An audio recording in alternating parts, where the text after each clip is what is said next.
사무엘상 14장을 볼 때에 사울이 블레셋과의 전쟁에서 참 어리석은 모습들을 행했던 것을 보게 되었습니다. 보았습니다. 그리고 14장 이제 마지막 부분에 가면 사울의 생애 동안에 계속해서 사울은 힘이 있는 사람들을 끌어모으고 있었습니다. 힘이 있는 자, 소위 말하는 용사라고 불리는 사람들을 자기의 수하로 만들고, 그리고 블레셋과 주변의 이웃과의 전쟁을 위해서 그들을 통해서 이스라엘의 평화를 지켜내려고 하는 것이 있었습니다. 그러나 그것이 하나님 보시기에는 결코 좋지 못했던 것입니다. 특별히 하나님은 15장에 걸쳐서 15장에서 아말렉과의 전쟁을 통해서 다시 한 번 더 사울이 하나님께 돌아오기를 기다리시는, 그리고 다시 한 번 더 기회를 주시는 장면을 보게 됩니다. 15장 2절에서 보면 하나님 이렇게 말씀하십니다. 아말렉이 이스라엘에게 행한 일, 곧 애굽에서 나올 때에 길에서 대적한 일을 일로 내가 그들을 벌하노니 지금 가서 아말렉을 쳐서 그들의 모든 소유를 남기지 말고 진멸하되 남녀와 소아와 젖먹는 아이와 우양과 낙타와 나귀를 죽이라라고 말씀하십니다. 굳이 그 이전에 사사들이 있었을 때에도 하나님은 이 아말렉 시기를 명하지 않으셨는데, 굳이 이 사울이 왕이 된 때에, 사울이 왕이 되어서 있는 이때에 지금 아말렉을 치라고 말씀하고 계십니다. 다른 유명한 사사들이 있었고 힘 있는 사사들이 있었습니다. 나귀 턱뼈로 사람들을 죽였던 사람도 있고, 소모는 막대기로 블레셋 사람을 무찔렀던 사람도 있었습니다. 그러한 유명한 힘 있는 사사들이 있었을 때에 아말렉을 치는 것이 아니라 하나님 오늘 사울을 통해서 이 아말렉을 치라고 말씀하십니다.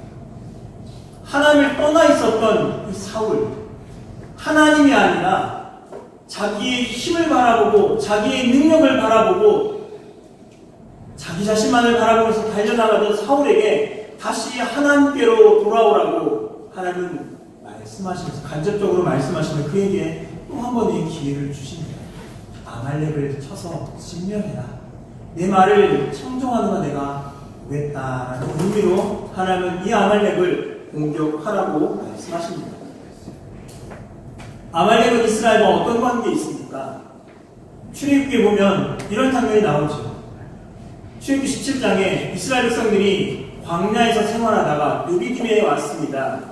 마실 물이 없습니다. 그때에 힘들어하던 장면이 있었습니다. 마실 물이 없어서 이스라엘 백성들이 힘들어하고 있는 그때에 아말렉이 이스라엘 백성들을 공격했습니다. 큰 피해를 입었습니다. 그리고 다시 전쟁에 이스라엘 백성들이 나아갑니다. 모세가 손을 들어 기도하면 이스라엘이 이기고, 모세가 힘이 들어서 팔을 내리면 이스라엘 백성들이 지게 되는 그 전쟁이 있었던 것이 아말렉과의 전쟁이었던 것입니다. 하나님은 이 사건에 대해서 모세에게 말씀하셨습니다. 출애굽기 17장 14절에서 16절 말씀을 보면 여호와께서 모세에게 이르시되 이것을 책에 기록하여 기념하게 하고 여호수아의 귀에 외워두니라. 내가 아말렉을 없이하여 천하에서 기억도 못하게 하리라. 모세가 제단을 쌓고 그 이름을 여호와 니시라 하고 이르되 여호와께서 맹세하시기를 여호와가 아말렉과 더불어 대대로 싸우리라 하셨다 하였더라라고 말씀하고 있습니다. 하나님이 그 전쟁을 기억하고 계십니다.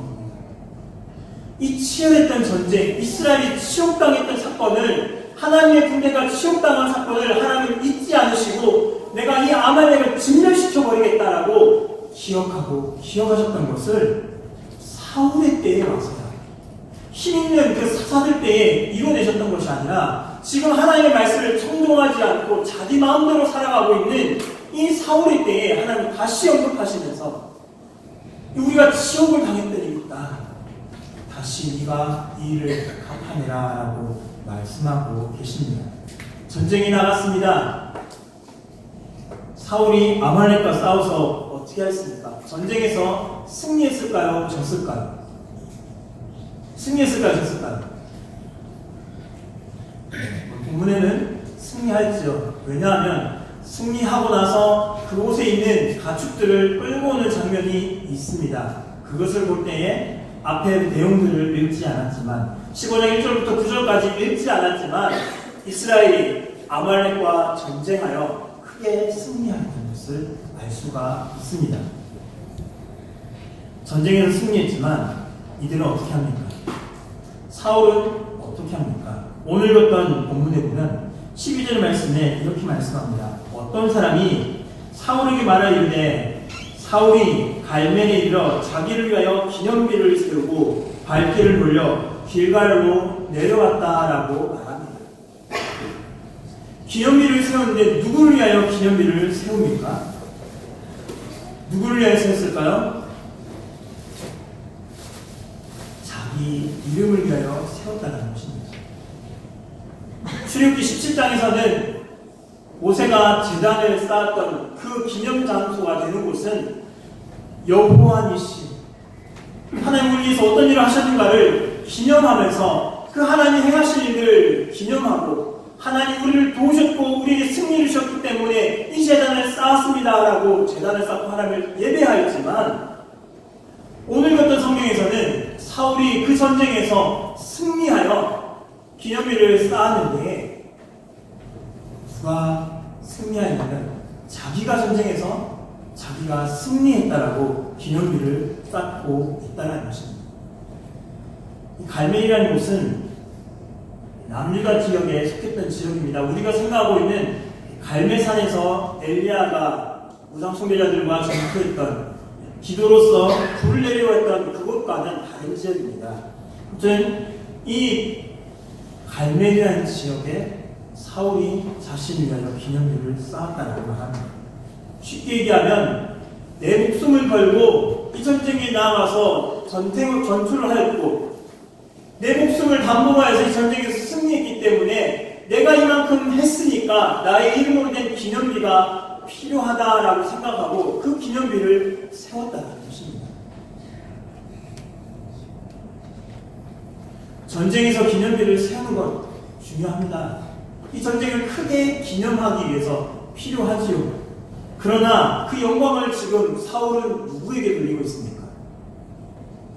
자기 이름으로 된 기념비를 세웠다는 것은 그 영광을 아말렉을 무찔렀던 우리가 대대로 우리 선조들이 그렇게 치욕을 당했던 그 치욕스러웠던 전쟁의 그 수모를 누가 갚았느냐? 나 사울이 갚았다라고 기념비를 통해서 말하고 있다는 것입니다.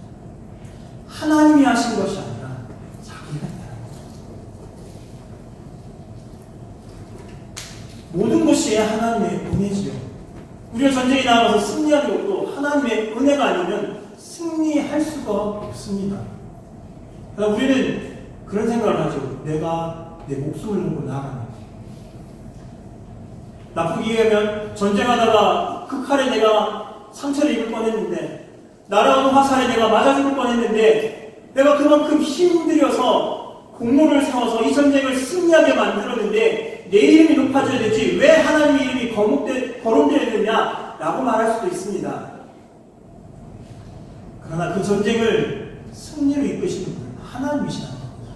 내가 열심히 노력하고 내가 내 목숨을 바쳐가면서까지 어찌 보면은 어떤 사람은 자기의 손이 하나 날아갈 수도 있을 겁니다. 다리가 잘릴 수도 있을 것입니다. 눈을 하나 잃을 수도 있을 것입니다. 그럼에도 불구하고 자신이 눈을 잃고 손을 잃고 다리를 잃어서 그 전쟁에서 승리를 얻었기 때문에 그 영광을 자기에게 돌리는 것이 아니라 하나님께 돌려야 되는 이유가 있다는 것입니다.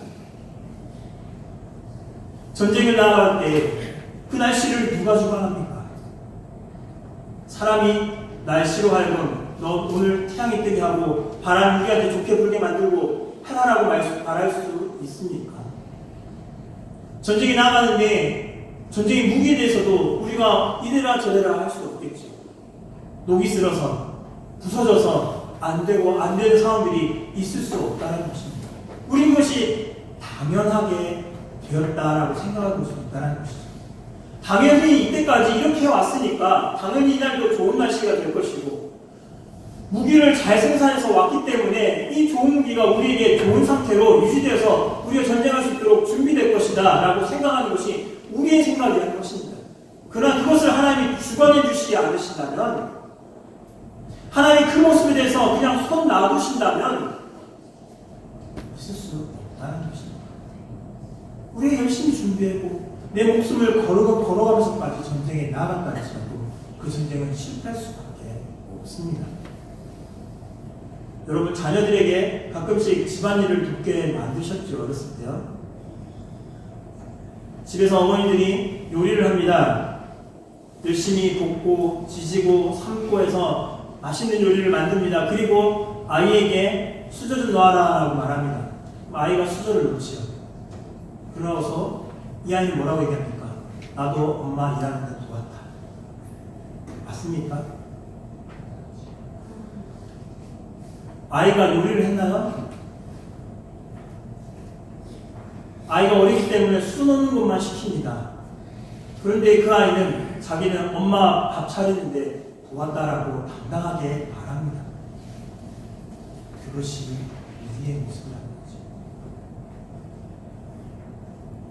하나님 모든 전쟁을 이끌으셔서 아말렉을 승리로 이끌어 주셨습니다. 그런데 사울은 지금 뭐라 말하고 있냐면, 하나님은 아무것도 한 것이 없고 내가 다 했다.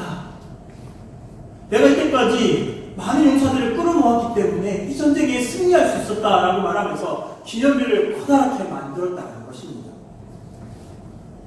하나님의 영광을 받으셔야 되는데, 내가 이만큼 많은 용사들을 모았고 내가 내 목숨을 걸어가면서 전쟁에 나아가서 승리했기 때문에 이 영광은 당연히 나에게 와야 되는 것이다라고 말하고 있다는 것입니다. 하나님의 의도와는 다르다는 것입니다.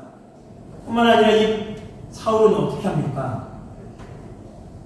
하나님이 뭐라고 말씀하셨죠? 아말렉을 진멸하라고 말씀하셨죠. 읽지 않았지만 아까 제가 읽어드렸던 이전 말씀에서 모든 것을 치라고 하셨습니다. 남녀와 소아와 젖먹는 아이와 우양과 낙타와 나귀를 죽이라라고 말씀하셨습니다. 쉽게 얘기하면 아말렉에 있는 모든 생명체는 다 죽여라 라고 하나님 말씀하셨는데, 사울은 어떻게 합니까? 15장 9절에 보면 사울과 백성이 아각과 그의 양과 소의 가장 좋은 것 또는 기름진 것과 어린 양과 모든 좋은 것을 남기고 진멸하기를 즐겨 아니하고 가치 없고 하찮은 것은 진멸하니라 라고 말씀합니다. 눈에 보기에 좋은 것, 이거 너무 좋다. 이거는 좀 들고 가면 우리가 사람들 앞에 우리의 미신이 대단히 설 것 같다라고 생각되는 것들은 다 남겨둡니다. 그러나 볼때에 볼품 없어 보이는 것들은 다 죽여놓고 이야기하길 사울이 뭐라 말합니까? 이거 다 죽였습니다 라고 말하지 않습니까?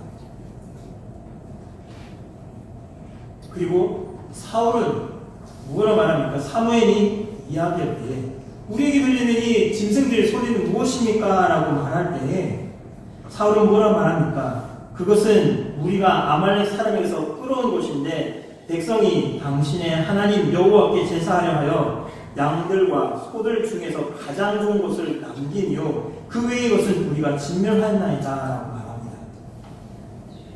자기는 쏙 빠졌습니다. 그들이라고 말하면서 나 아니고요, 나는 아니고 백성들이 하나님께 제사하려고 좋은 것 가져왔습니다. 내가 분명히 시킨 건 아닙니다 라고 말하는 것이 지금 사울의 모습입니다. 구절에서는 뭐라 얘기했습니까? 사울과 백성이 했습니다. 그런데 사무엘에게 대답하는 사울의 자세는 나는 아니에요, 나는 아닙니다, 백성들, 이 사람들이 그렇게 했습니다 라고 말하면서 발뺌하고 있습니다. 뿐만 아니라 뭐라 말합니까? 사무엘에게 이렇게 얘기합니다. 백성이 당신의 하나님 여호와께 제사하려라고 합니다.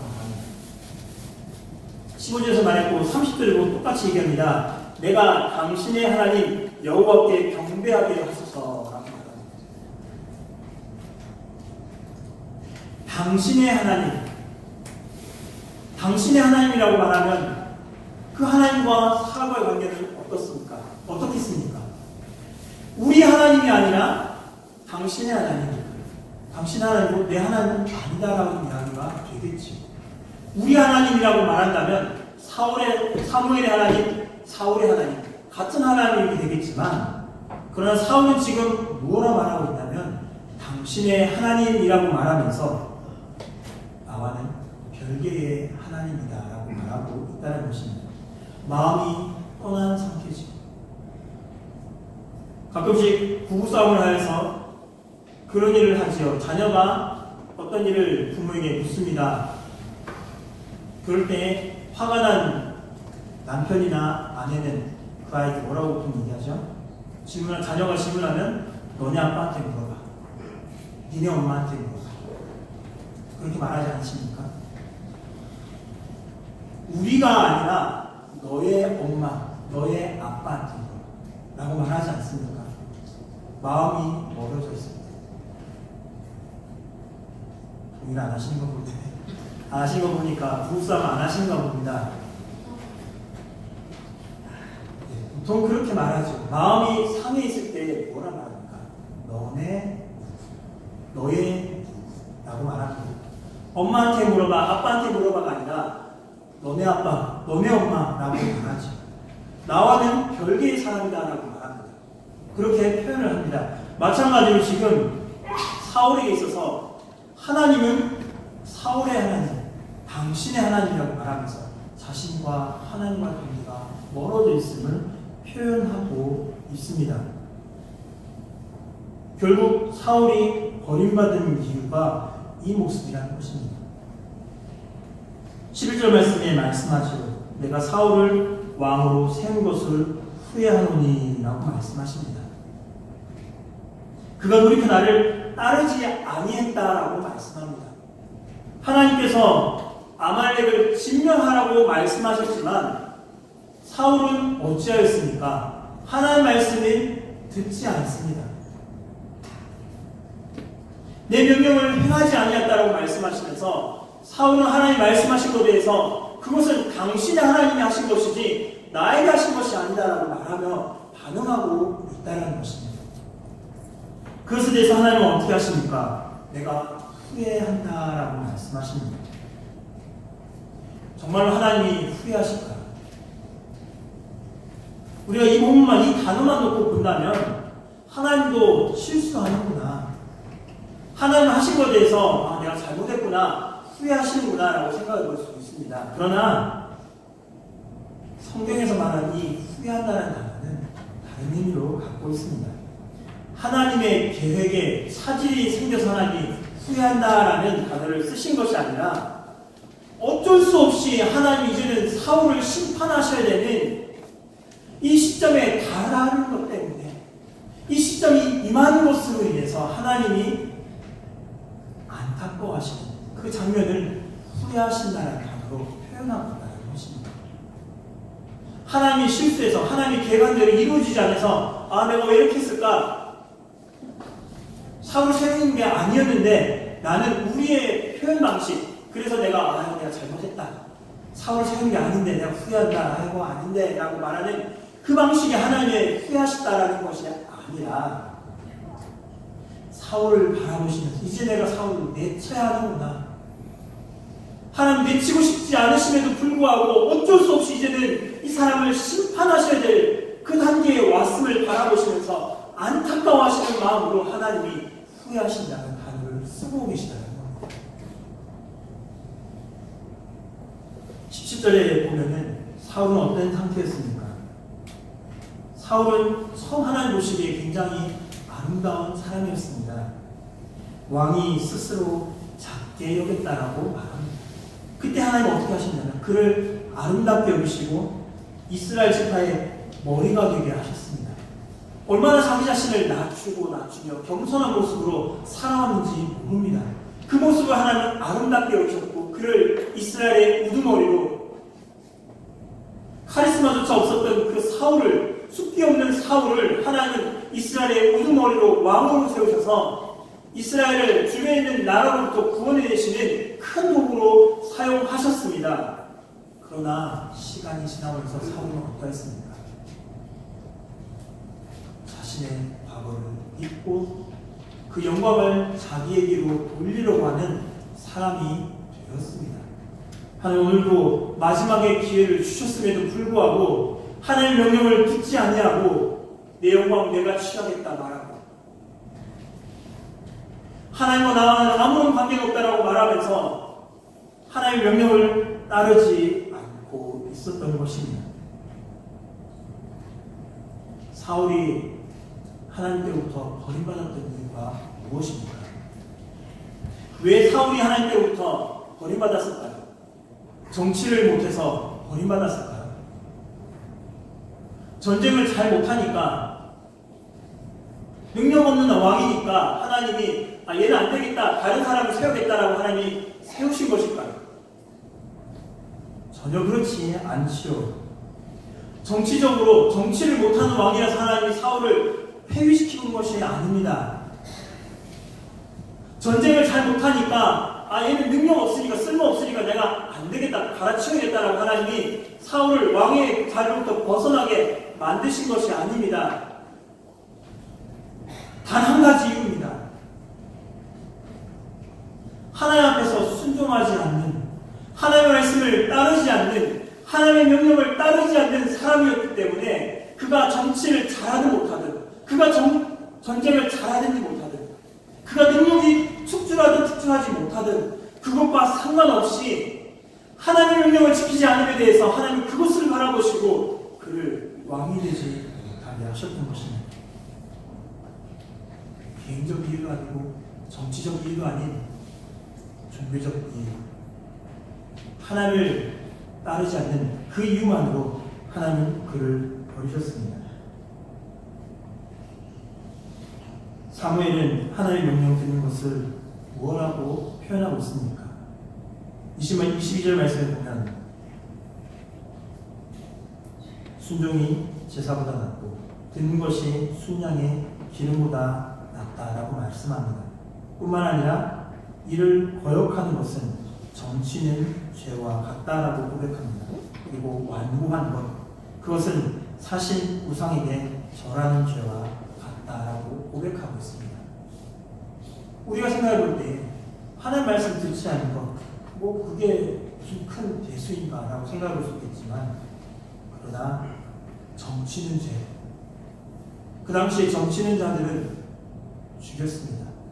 돌로 쳐 죽였습니다. 완고한 것, 하나님 말씀하신 것에서 완고하게 버티는 것, 듣지 않는 것, 그것을 우리가 생각해 볼 때는 말 안 듣는 건데 그게 대수야라고 말할 수 있겠지만, 하나님은 사무엘은 사울이 말하기를 사신 우상에게 절하는 것, 나 외에 다른 신을 내게 있게 하지 말지라고 말씀하셨던 그 말씀을 지키지 않는 것과 동일하다라고 하나님은 사무엘을 통해서 말씀하셨습니다.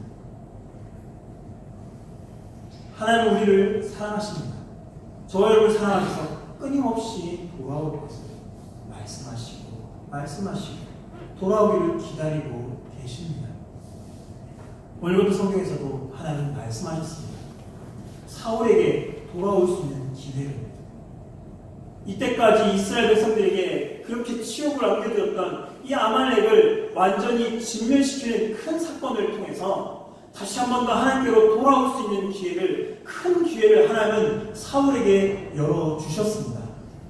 그 이전까지 사울은 자기의 힘을 믿었고 용사들이 있으면 모든 전쟁에서 승리했을 것이라고 생각하면서 하나님이 아닌 이 땅에 있는 힘을 바라보면서 그것이 우리에게 도움을 줄 것이라고 생각하고 그것을 믿고 왔지만, 하나님은 다시 기회를 주시면서 돌아오라고 말씀하셨습니다. 그럼에도 불구하고 사울은 내 힘으로 되었습니다 라고 고백했던 그 모습에 대해서 하나님 분명히 심판하셨다는 것을 기억하시기 바랍니다. 그리고 다시 한번 우리의 모습을 돌아보면서 돌이킬 수 있기 원합니다. 하나님은 지금까지 기다리시는 하나님, 끝까지 돌아오기를 참고 기다리시며 인내하시는 그 하나님이시라는 것, 그리고 그러나 돌아오지 않는 그때가 되면 하나님이 수없이 말씀하셨음에도 불구하고 돌아오지 않는 그때에 하나님은 우리를 심판하신다는 것을 기억하면서 지금 우리가 주 앞에서 잘못하고 있는 것은 무엇이 있는지를 한번 돌이켜볼 수 있기를 원합니다. 우리를 위해서 끊임없이 간구하시면서 돌아오기를 기다리시는 그 하나님의 음성 앞에, 하나님의 그 기다림 앞에 반응하며 돌아갈 수 있기를 원합니다. 사과 같이 완고하여서 내가 이 인물이 된 것인데 하나님과 나와는 별개다 말한 것이 아니에요. 하나님, 내가 잘못했습니다. 하나님의 음성 앞에 내가 반응하며 나아갑니다. 지금까지 잘못했던 나의 죄악들을 용서해 주시고 다시 주 앞에 바르게 설 수 있도록 인도하여 주십사라고 기도하며 나아갈 수 있는, 그래서 사울의 모습이 아닌 진정히 하나님께서 원하시는 순종의 모습으로 나아갈 수 있는, 하나님의 음성을 듣고 하나님의 음성에 가지고 나아갈 수 있는 저와 여러분의 삶이 될 수 있기를 간절히 바랍니다.